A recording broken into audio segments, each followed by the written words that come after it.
Nosotros aquí en Aula Abierta tuvimos la oportunidad de poder entrevistar al coordinador general de Amnistía Internacional sobre el tema del aborto, el doctor Carlos Luzberti. Sí, el doctor Carlos Luzberti.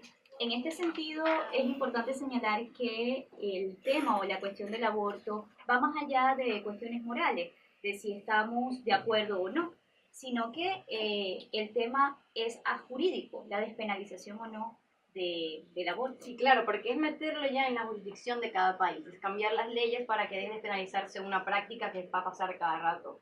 Bueno, hace como 2 semanas tuvimos al Carlos Luzberti, que ya como lo dijimos, el director de Amnistía Internacional aquí en Venezuela, y vamos a proceder a leerles la entrevista que tuvimos con él, que nos abrió el tema en muchas aristas, puesto que como está en una organización que defiende los derechos humanos, tuvo una perspectiva mucho más amplia sobre el tema del aborto.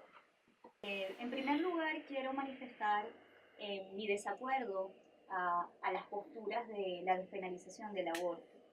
Primero, puesto que soy católica practicante y sigo las enseñanzas del derecho canónico.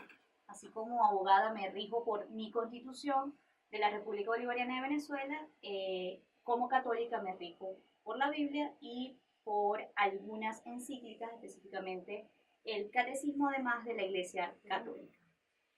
En atención a ello, el artículo 2270 de este instrumento jurídico para la Iglesia señala que el aborto es un crimen y además la Iglesia lo cataloga como un crimen abominable y que además una vez que ocurre o una vez que sucede de forma intencional por parte de la mujer, la Iglesia sanciona con la excomunión de forma inmediata, ipso facto, es decir, una vez que se ha producido el aborto, la mujer tiene como sanción dentro de la Iglesia la excomunión.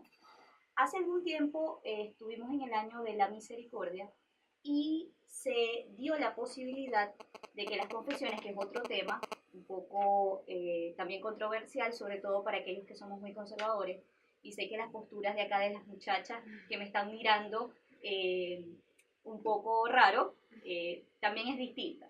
Pero en atención a eso, antes solamente el obispo tenía la posibilidad de poder dar la absolución a estas mujeres que habían cometido el aborto.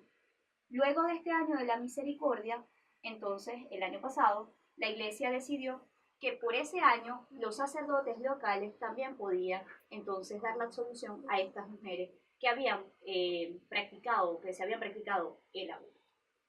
Ahora bien, ¿cuál es la razón principal por la cual la Iglesia ampara la vida, porque es así, del feto o del embrión que se encuentra dentro del claustro materno? Pues la razón es que dentro de las Santas Escrituras se señala que Dios conoce al hombre desde lo profundo, desde que estaba siendo formado en el seno materno, como lo dice Jeremías, capítulo 1, versículo 5, Job, capítulo 10, del 8 al 12. Además, me encanta citar una frase del Papa Emérito Benedicto XVI que decía que todos los seres humanos somos creados por un pensamiento único de Dios. Es decir, que ese Dios o ese ser tan grande y omnipotente pensó en la creación de cada uno de nosotros, incluso desde antes de pertenecer a la vida humana. Okay.